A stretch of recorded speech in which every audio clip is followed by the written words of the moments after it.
Setelah sekian lama untuk menunggu tarikh pembubaran parlimen diumumkan, akhirnya pada pukul 3 petang tadi, Perdana Menteri Datuk Seri Ismail Sabri Yaakob secara rasmi mengumumkan pembubaran parlimen ke-14 dalam satu keputusan khas pada 3 petang pada Isnin, yaitu hari ini. Ini menamatkan teka-teki tarikh pembubaran parlimen yang menjadi topik hangat sepanjang minggu lalu ketika mana bajet 2023 dibentangkan kerajaan campuran ini. Ini sekaligus bakal menentukan siapa yang akan mentadbir negara untuk tempoh mandat 5 tahun akan datang. Selepas ini, Istana Negara akan mengeluarkan kenyataan berhubung pembubaran parlimen dan berkaitan dengan tarik-tarik Perdana Menteri Datuk Seri Ismail Sabri Yaakob menghadap Yang di-Pertuan Agong Al-Sultan Abdullah Riayatuddin Al-Mustafa Bilasya untuk mengemukakan cadangan pembubaran parlimen. Kerajaan campuran pimpinan Datuk Seri Ismail Sabri akan digelar sebagai kerajaan sementara yang mempunyai kuasa sementara dan terhad untuk menjalankan tugas-tugas secara interim walaupun tiada dalam perlembagaan berkaitan kerajaan sementara, namun ini berdasarkan amalan sistem Westminster. Perkhidmatan awam akan berjalan seperti biasa termasuk gerak kerja pihak berkuasa, manakala Ketua Setiausaha Negara Tan Sri Muhammad Zuki Ali akan menjalankan tugas sebagai melicinkan pentadbiran kerajaan. Kesemua dasar, akta serta perundangan yang mahu dibentangkan di parlimen akan ditangguhkan terlebih dahulu susulan pembubaran parlimen. Bagi bajet 2023, kerajaan baharu yang terbentuk selepas pilihan raya umum ke-15 akan membentangkan kembali bajet baharu bagi tahun hadapan dan proses itu akan dimulakan daripada awal. Sudah menjadi amalan di Malaysia, Dewan Undangan Negeri (DUN) di negeri-negeri dibubarkan pada hari yang sama atau parlimen dibubarkan untuk menyertai pilihan raya umum, tetapi bagi PRU ke-15, negeri Sabah, Sarawak, Melaka dan Johor telah melaksanakan pilihan raya negeri lebih awal.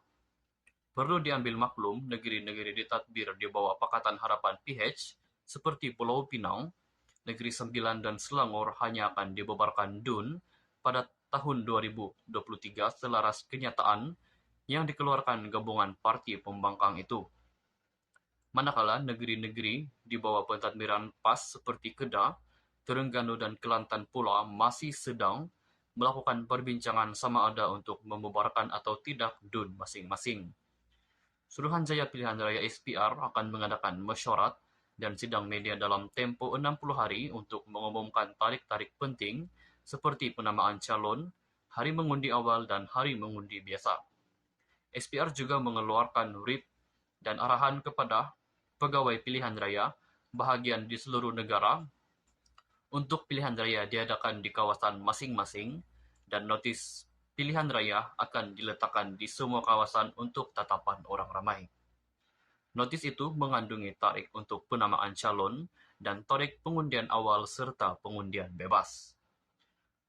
Bagi parti politik, mereka perlu mempersiapkan calon-calon untuk bertanding dan serahan borang calon perlu dilakukan pada tarikh penamaan calon antara jam 9 pagi hingga 10 pagi. Semua calon perlu membayar deposit RM10,000 untuk kerusi parlimen manakala RM5,000 bagi kerusi Dewan Undangan Negeri. Pegawai pilihan raya perlu memastikan borang pencalonan diisi dengan lengkap bagi membolehkan calon bertanding. Pencalonan boleh dibatalkan sekiranya calon didapati tidak melengkapkan borang pencalonan, muflis, memiliki akal tidak sempurna atau bukan warga negara Malaysia. Pegawai pilihan raya akan mengumumkan nama calon yang layak bertanding selepas jam 10 pagi. Suruhanjaya Pilihan Raya akan mengumumkan tempo berkempen yang kebiasaannya selama 12 hingga 14 hari dan ia bermula sebaik sahaja Proses penamaan calon selesai dan akan berakhir jam 12.30 malam sebelum hari pengundian. Calon yang bertanding kursi parlimen boleh mengeluarkan perbelanjaan maksimum Rm200.000 untuk berkempen, manakala calon DUN dibenarkan berbelanja maksimum Rm100.000. Sepanjang tempoh berkempen, SPR akan menubuhkan pasukan petugas bagi memantau tingkah laku calon ketika berkempen dan memastikan mereka mematuhi peraturan ditetapkan. Suruhanjaya Pencegahan Rasuah Malaysia (SPRM) akan memantau aktiviti pilihan raya sekiranya terdapat unsur rasuah, dan Polis Diraja Malaysia (PDRM) turut menjalankan tugas memastikan ketenteraman awam itu dijaga sepanjang proses. Hari pengundian awal dilaksanakan bagi membolehkan keluarga Polis Diraja Malaysia (PDRM) dan Angkatan Tentera Malaysia (ATM) membuang undi, dan jumlah undi itu akan disimpan di lokasi selamat sehingga hari pengundian sebenar untuk dikira bersama kertas undi lain. Bagi individu yang dibenarkan untuk melakukan undi melalui pos, mereka akan menerima kertas undian lebih awal sebaik dicetak, dan pengundi pos perlu memulangkan kertas undian yang sudah ditanda kepada pejabat pilihan raya pada jam 5 petang ketika hari pengundian.